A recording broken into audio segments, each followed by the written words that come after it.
आप सभी का स्वागत है रवि जोन फार्मिंग लीडर में। मैं रवि त्यागी, आपका होस्ट एंड दोस्त। मेरे सभी बुजुर्ग और किसान साथियों को मेरा राम राम। तो साथियों, आज आए हैं हम मसूरी झील, जहां पर मछली पालन भी हो रहा है और एग्रो टूरिज्म भी है। यहाँ लोग आते हैं, एंजॉय करते हैं, नाव चलाते हैं और पीछे आप देख सकते हैं मेरे टापू है। वहाँ टापू पे भी कुछ अलग ही होने वाला है। तो चलिए जानते हैं। भुला दे डर, कुछ अलग कर। किसान साथियों, हमारे चैनल को सब्सक्राइब करें और घंटी के बटन को जरूर दबाएं।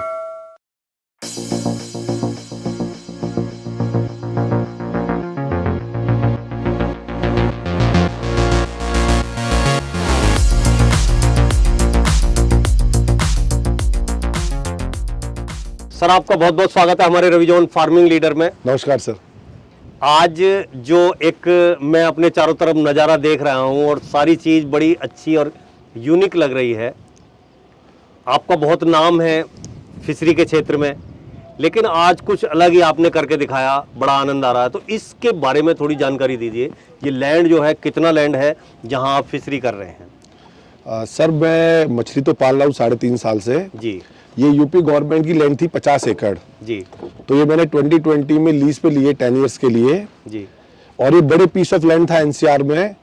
तो मेन कोर काम तो भी यहाँ फिश फार्मिंग चल रही है मेरी, और मैंने हार्वेस्टिंग भी स्टार्ट कर दी है जी। और यहाँ कार्प्स का मैं पालन करता हूँ। अच्छा। जो आईएमसी और एक्सोटिक मछलियाँ होती है उनका पालन करता हूँ। उसके साथ साथ मेरे मन में प्लान आया है कि मैं एक्वा टूरिज्म पे इस पे काम करूँ, और जिसे मैं कहना चाहूँगा फिश रिक्रिएशनल एक्टिविटीज, जी। कि लोगों को मछली के बारे में बताया जाए कि उसका क्या बेनिफिट है, खाने के प्रति भी, पालने के प्रति भी, इकोसिस्टम के प्रति भी, पर्यावरण के प्रति भी। जी।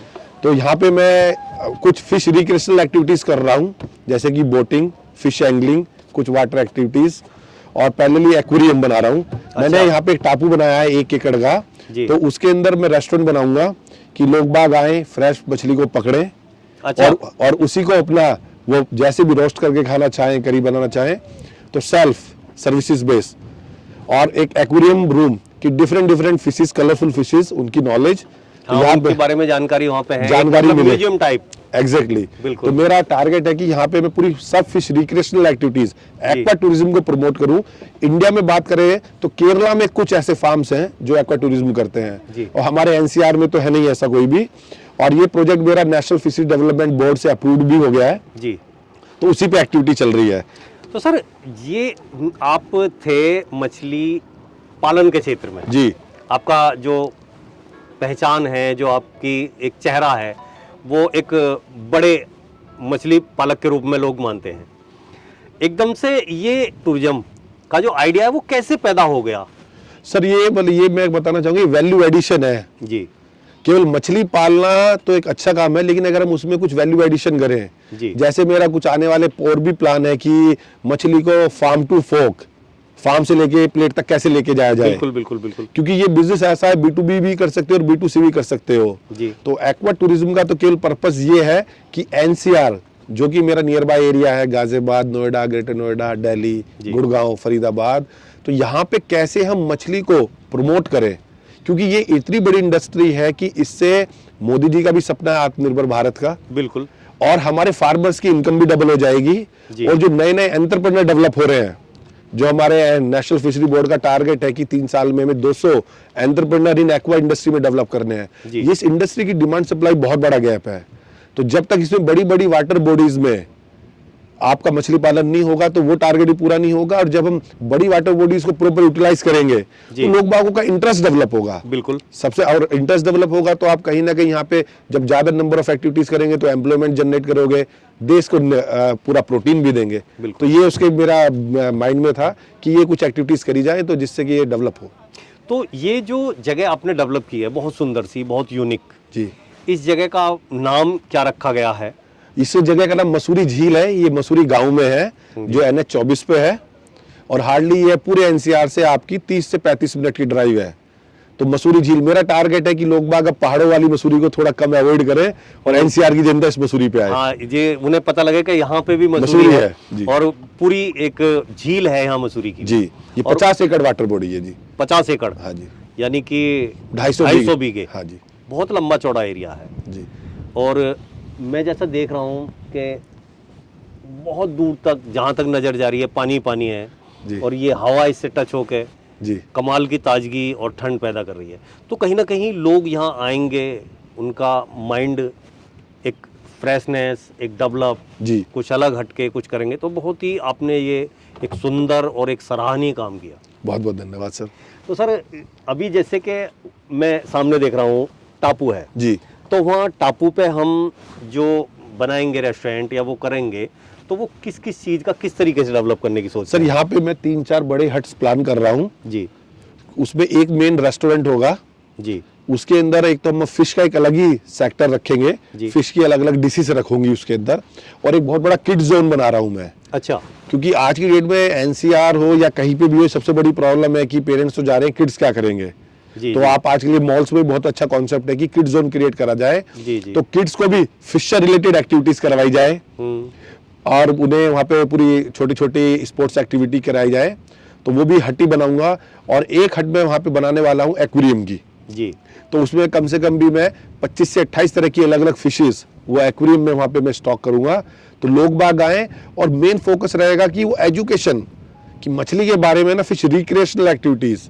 कैसे हम उसको पूरा रिक्रिएशनल कर दें जी। लोगों का एकदम ब्रेन वॉश करें कि एक्वाकल्चर को क्योंकि अभी तक एग्रीकल्चर के अंदर एक्वाकल्चर सबसे निचले पायदान पे है बिल्कुल लेकिन जैसा मोदी जी ने 2 साल पहले 20,000 करोड़ की योजना चालू की है कि जी। 2025 तक हम तकरीबन 22 मिलियन मैट्रिक टन इंडिया में प्रोडक्शन करें तो अच्छा। तभी हो पाएगा जब फार्मर के साथ साथ इंडस्ट्री के लोग भी आए एंटरप्रेन्योर्स डेवलप हो और ज्यादा से ज्यादा वाटर बॉडीज या किसी भी पद्धति में जैसे मैं पोन्ड फार्मिंग में अच्छी फार्मिंग करता हूं और मैं टैंक कल्चर में केवल बच्चे पालता हूं वो आप जैसे मेरा दूसरे फार्म पे है बिल्कुल, बिल्कुल। तो जब हम लोगों को बताएंगे फिश फार्मिंग के बारे में तभी वो लोगों का मोटिवेट होगा कि इस इंडस्ट्री को कुछ देखा जाए क्योंकि फार्मिंग करके बहुत सारे लोग बोर हो जाते हैं तो आपको फार्मिंग को इंडस्ट्री में कन्वर्ट करना है बिल्कुल तो उसके लिए आपको बहुत सारे हेल्पिंग हैंड्स चाहिए कि वो सब हेल्पिंग हैंड एक साथ जुड़े तभी बहुत अच्छा काम हो पाएगा इस इंडस्ट्री में इस देश में। तो सर, जैसे कि ये इतनी बड़ी लैंड है, इतनी बड़ी जगह है जी पीछे आपने इसमें से मछली हार्वेस्ट किया जी। जो मेरा किसान भाई है, मेन काम तो हमारा मछली हार्वेस्ट मछली पालन का है वो ये तो आगे वाला काम है कि लोगों ने हमें दिखाया, समझाया, हमारे जी। दिमाग में आया, लोग आ रहे जी, हैं, जी। चाह रहे हैं कि हम यहाँ पे नाव में बैठे घूमें, तो जी। वहीं से कहीं ना कहीं आइडिया बिल्कुल बनते जा रहे हैं। बिल्कुल सर। लेकिन मेन चीज़ जो है, जो हमें अपने किसान को समझाना है, बताना है, वो यही है कि हमारी इतनी बड़ी लैंड पे जो हमने पीछे इसमें से हार्वेस्टिंग की है, जी वो कितनी हार्वेस्टिंग की है और हमें कितना मुनाफा हुआ? सर, ये मेरी 50 एकड़ की जो झील है जी और मैंने इसमें कॉन्सेप्ट अप्लाई किया है मल्टीपल स्टॉकिंग और मल्टीपल हार्वेस्टिंग। जी तो मैं इसमें एक साल में मल्टीपल टाइम्स मैं स्टॉक करूंगा मछली के बच्चे जी। और मल्टीपल टाइम्स ही मैं उसे हार्वेस्ट करूंगा। बिल्कुल। ये मेरा कॉन्सेप्ट है इसके पीछे। तो मेरा एक और फार्म है 50 एकड़ का, वो तो वहां पे मैं ना ईयरलिंग या जैसे कहना चाहूंगा, क्योंकि जो मछली की लाइफ साइकिल होती है, हमारे किसान भाइयों को मछली की लाइफ साइकिल समझनी चाहिए, क्योंकि लोग बाग जब तक ये कॉन्सेप्ट नहीं भूलेंगे कि मछली 3 महीने में बड़ी हो जाती है और एक रात में पैसे डबल हो जाते हैं, बिल्कुल, तब तक किसान कामयाब नहीं होगा। और ये मैं काफी फार्म्स घूमता रहता हूँ, तो ये मैंने निकाला इसमें कि ये सबसे बड़ा फेलियर का रीजन है, क्योंकि मछली पालना संयम का काम है। बिल्कुल। और ये एक लाइव पेशेंस और ये लाइव स्टॉक है, अपनी लाइफ साइकिल के हिसाब से ये बढ़ेगी। बिल्कुल। तो मेरा इसका झील का टारगेट है 1 एनम में मैं तकरीबन 200 टन यहाँ से हार्वेस्ट करूं। अच्छा। और अभी मैंने जुलाई में यहाँ पे स्टॉक किया था और सब के सब ईयरलिंग 100-200 ग्राम के सीड स्टॉक किए थे, और मैंने दिसंबर, जैन और मिड फेब तक तकरीबन 48 टन कर यहाँ से हार्वेस्ट किया है। अच्छा। तो अभी मैं मार्च में दोबारा स्टॉक कर दूंगा, तब फिर 3 महीने उनको फीडिंग कराऊंगा, देन जुलाई, अगस्त, सितंबर में फिर हार्वेस्ट करूंगा, जी। फिर स्टॉक कर दूंगा, फिर हार्वेस्ट करूंगा, जिससे कि रोटेशन बना पर रहे। मेरा किसान भाइयों से यही रिक्वेस्ट है, क्योंकि आपको एक साल में एक बार एक एक्स अमाउंट मिले या वो एक्स अमाउंट ही आपको हर महीने मिले, तो उससे आप अच्छी चीज प्लान कर सकते हो। तो जो किसान भाई बड़ी प्लानिंग कर रहे हैं 5, 10, 20 एकड़ में, वो मल्टीपल स्टॉकिंग, मल्टीपल हार्वेस्टिंग का कॉन्सेप्ट अप्लाई करें, तो उन्हें अच्छा खासा मुनाफा होगा, मार्केट में प्रेजेंस बनेगी उनकी, क्योंकि मार्केट में आप एक साल में एक बार मंडी गए या आप रिटेल में गए और उसके बाद आप पूरे साल गायब हो गए, तो भी आपकी कोई पहचान नहीं बन पाती। बिल्कुल। जब आप हर रोज ही अपने प्रोडक्ट को लेके और आप ऐसा प्रोडक्ट बना रहे हो जिसका मार्केट में ऑलरेडी इतनी डिमांड है। बिल्कुल। हमारा कंट्री भी 8 मिलियन मेट्रिक टन डेफिसिट है। हमारा जो एक एवरेज इंडियन है तकरीबन 9 केजी पर एक साल में मछली कंजप्शन करता है। अच्छा। जो कि ग्लोबली स्टैंडर्ड से हाफ है, 50%। बहुत कम है। बहुत कम है। और इंडिया के नंबर 1 स्टेट जैसे त्रिपुरा, केरला, जो नॉर्थ ईस्ट वाले हैं वो स्टेट्स हैं। हमारे पूरा नॉर्थ इंडिया तो भी लाइक ए वर्जिन मार्केट है एक्वाकल्चर के लिए, क्योंकि यहाँ के किसानों का तो माइंड फ्रेम सेट है कि गन्ना करो। बिल्कुल बिल्कुल। लेकिन वही ट्रेडिशनल करो। तो लेकिन मेरी किसान भाइयों से रिक्वेस्ट है, अगर वो एक्वाकल्चर या फिश फार्मिंग करते हैं तो एक उतनी ही पीस ऑफ लैंड से वो मिनिमम 4 गुना ज्यादा प्रॉफिट कमा सकते हैं और मेहनत 1/10 कम है। लेकिन आपको स्केलेबल करना पड़ेगा और ये आपको समझना पड़ेगा कि आप एक किसान की तरह करना चाहते हैं या एक बिजनेसमैन, एक एंटरप्रेन्योर की तरह करना चाहते हैं। तो सर जैसा मैं देख रहा हूँ आपने एक जो है एरिया तो बहुत बड़ा इसमें छोड़ के रखा हुआ है जी, और दूसरा ये हमारे जो राइट हैंड पे है ये छोटा है। तो ये जो एरिया है ये किस पर्पज से आपने तैयार किया हुआ है? सर ये जो छोटा एरिया है ना, ये मेरी आप इसे नर्सरी कह सकते हैं, क्योंकि जो मछली की लाइफ साइकिल है ना वो 3-4 स्टेप्स में है। अच्छा। एक तो मछली की लाइफ साइकिल होती है कि वो जैसे छोटा बच्चा पैदा हुआ है वो ब्रीडिंग, राइट, उसे कहते हैं हैचरी। जी। जब वो थोड़ा बड़ा हो जाता है उसे हम फिंगरलिंग तक या उंगली साइज के बच्चे तक लेके जाते हैं, उसे कहते हैं नर्सरी मैनेजमेंट या रियरिंग मैनेजमेंट। जी। और उसके बाद लेके जाते हैं उसे ग्रो आउट, बड़ा करने के लिए। तो ये नर्सरी मैनेजमेंट के लिए ये बनाया हुआ है। ये नर्सरी मैनेजमेंट है और ये ग्रो आउट के लिए। जी। तो बहुत ही अच्छे तरीके से और बड़े ढंग से। हाँ, मेरा पर्पज यही रहता है कि मैं खुद भी प्रोफेशनल वे में करूं और अपने किसान भाइयों को सबको कहूं कि वो अच्छे प्रोफेशनल वे में करें अगर उन्हें अपना भविष्य या इस इंडस्ट्री में अपने आप को कहीं देख रहे हो। जी। तो सर जैसा कि देखा जा रहा है कि बायोफ्लॉक का बहुत चलन है, जहाँ देखो वहाँ बायोफ्लॉक या टैंक कल्चर, जी, ये चीज़ें उभर के आई हैं। जी। लेकिन जहाँ तक मैं गया देखा तो लोग इतने मुझे उसमें कामयाब नहीं लगे। जुगाड़ को जोड़ने में तो अच्छा लगा कि हाँ भाई ये कर रहे हैं, बहुत अच्छा है, बहुत अच्छा। लेकिन कहीं ना कहीं मैं देख रहा हूँ कि ये फेल हुआ, वो फेल हुआ, ये है। दूसरा एक चीज़ और मैं आपको बताऊँगा कि मैं जहाँ भी गया ग्रो होती हुई तो देखी, लेकिन कहीं हार्वेस्टिंग भी नहीं देखी उनकी। क्या है कि वो उसके मतलब फेल हो जाते हैं या फेल हो जाने के क्या कारण है? त्यागी जी, बायोफ्लॉक और आरएएस ये दोनों पद्धतियां टैंक कल्चर में है। जी जी जी। और हमारी इंडिया ने भी या गवर्नमेंट ने भी, भारत सरकार ने भी उसे प्रमोट भी किया जी। लेकिन हमारे किसान भाइयों को या बिगनर एंटरप्रेन्योर्स को है ना, सबसे पहले वाटर केमिस्ट्री पढ़ना पड़ेगी। जी। देखिए, कोई पद्धति, कोई टेक्नोलॉजी आई है तो उसका अस्तित्व है, उसकी एग्जिस्टेंस है, कोई ना कोई पूरी ग्लोब में, पूरी दुनिया में कर रहा है सक्सेसफुली, तभी कुछ का इजाद हुआ, तभी मतलब आगे बढ़ रहा है। हम इंडियंस क्या है, एकदम कॉपी पेस्ट पे बहुत एक्सपर्ट है। बिल्कुल राइट। और हमें ये देखना पड़ेगा कि वो किस देश से आई है और हमारा जो देश है उसकी एक्सेप्टेबिलिटी क्या है। जी। हमारा कॉन्सेप्ट क्या है, हम दो हमारे दो। हम खाते हैं टेबल फिश, टैंक्स में होती है प्लेट फिश। मैंने भी कुछ टैंक्स लगाए हुए हैं, 20 टैंक, मेरा 2 मिलियन का सीड बैंक है जी। लेकिन मैं उसमें जो नर्सरी मैनेजमेंट वाले काम करता हूँ। अच्छा। या आप उसमें 100 ग्राम तक की फिश कीजिए, या आप टैंक लगाइए 2 लाख कैपेसिटी या 5 लाख लीटर कैपेसिटी का, तो उसमें 500-600 ग्राम मछली करेंगे।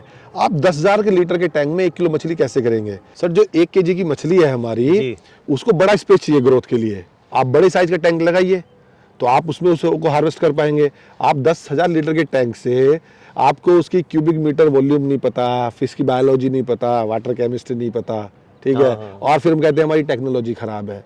आप ये देखिए कि आप सबसे पहले अपने आप को किस पद्धति में सेट करते हैं। गवर्नमेंट ने जो प्रधानमंत्री मत्स्य संपदा योजना चलाई है या FIDF एक लोन स्कीम है, उसमें भी तकरीबन 100 लाइन आइटम्स हैं। अच्छा। उसमें पॉन्ड फार्मिंग है, फीड फैक्ट्री है, लाइव फिश वेंडिंग मशीन है, RAS है, बायोफ्लॉक है।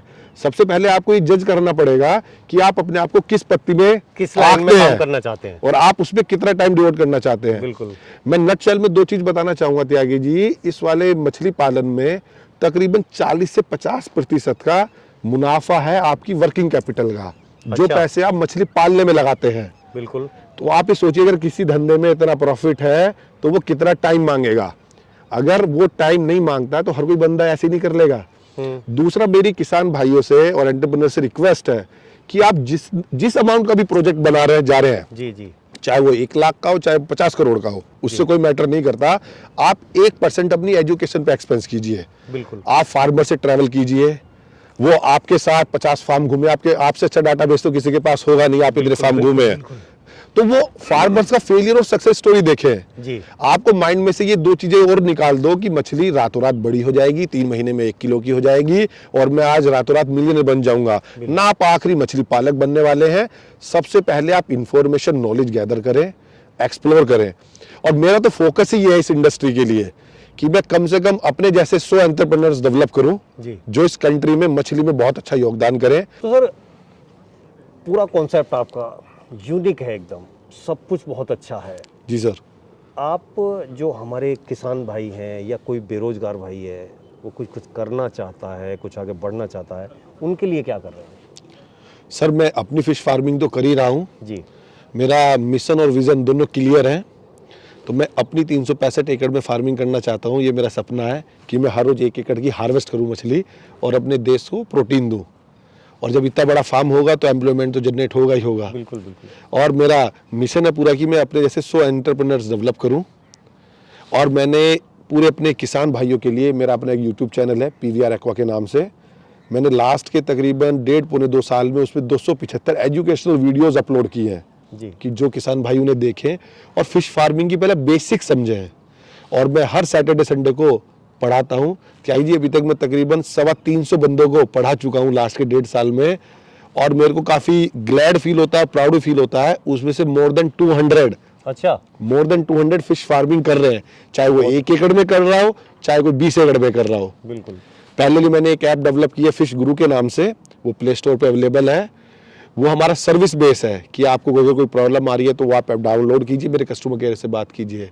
और रिसेंटली हम एक fishdawai.com, पहले हमारी वेबसाइट चलती थी, तो अभी हमने एंड्रॉयड और iOS पे दोनों पे ऐप लॉन्च कर रहे हैं।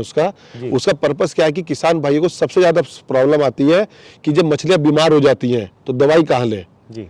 तो एक तो उन्हें जो छोटी छोटी दवाइयाँ अपने फार्म पे रखनी चाहिए, जैसे कि हम सब अपने घर में कोई एक मेडिसिन रखते हैं। हाँ, जैसे हम अपने लिए पर्सनल रखते हैं। एग्जैक्टली। तो हम है ना जब मेडिसिन ढूंढना स्टार्ट करते हैं जब फिश है ना बीमार हो जाती है जी, उस समय मिल नहीं पाती, तो उसका कारण क्या है, किसान भाई को ह्यूज मोर्टेलिटी फेस करनी पड़ती है। तो अब हमारे ऐप के माध्यम से हमने वो एक एग्रीगेटर बनाया है जो इंडिया की बेस्ट कंपनीज है, उनकी मेडिसिन उस पर अवेलेबल होंगी और किसान भाई अपने पर्पस के लिए उसे ले सकता है। ये मैं 3-4 एक्टिविटीज कर रहा हूँ कि लोग बाग जो नहीं मिलना चाहते हैं वो केवल यूट्यूब के माध्यम से जुड़े और बेसिक्स नॉलेज ले पहले, क्योंकि विदाउट नॉलेज आप फार्मिंग में सक्सेस नहीं हो सकते, ऐसा मेरा मानना है जी। और जो माध्यम से जो ट्रेनिंग करना चाहता है वो एवरी सैटरडे संडे मैं ऑफलाइन अपने कैंपस में पढ़ाता हूँ और मंडे ट्यूसडे वेडनेसडे ऑनलाइन पढ़ाता हूँ। तो ये 3-4 माध्यम से और धीरे धीरे लग रहे हैं इस सोसाइटी को बढ़ा करने के लिए। और मेरा आने वाला टारगेट है कि फिश ऑन व्हील, कि मैं अपने एंड यूजर्स को अपने फार्म की मछली उनके प्लेट तक पहुंचाऊं, वो लाइव मछली भी खाएं और मछली के पकोड़े भी खाएं और मछली अपने हाथ से पकड़े भी। वो तो हमारा फिश एंगलिंग का प्रोजेक्ट है त्यागी जी। बिल्कुल बिल्कुल। तो सर आपने ये इतनी अच्छी जानकारी दी, अपना फार्म विजिट कराया, मेरे किसान भाइयों को ये नॉलेज देने के लिए, उनकी हेल्प करने के लिए, आपने जो फिशरी के क्षेत्र में इतना बड़ा काम किया है उसके लिए मैं आपका बहुत बहुत धन्यवाद करता हूँ। धन्यवाद सर। तो साथियों ये वीडियो आपने देखी और हमारी जो NCR के अंदर ही मसूरी झील है, अब तुम्हें वहां जाने की जरूरत नहीं है। ये जो NCR के पास ही हमारी झील है मसूरी झील, यहाँ आप आ सकते हैं, एंजॉय कर सकते हैं और बहुत ही अच्छा आपको लगेगा। अगर ये वीडियो आपको अच्छी लगी हो तो वीडियो को लाइक करें, शेयर करें, चैनल को सब्सक्राइब करें और घंटी के बटन को जरूर दबाएं।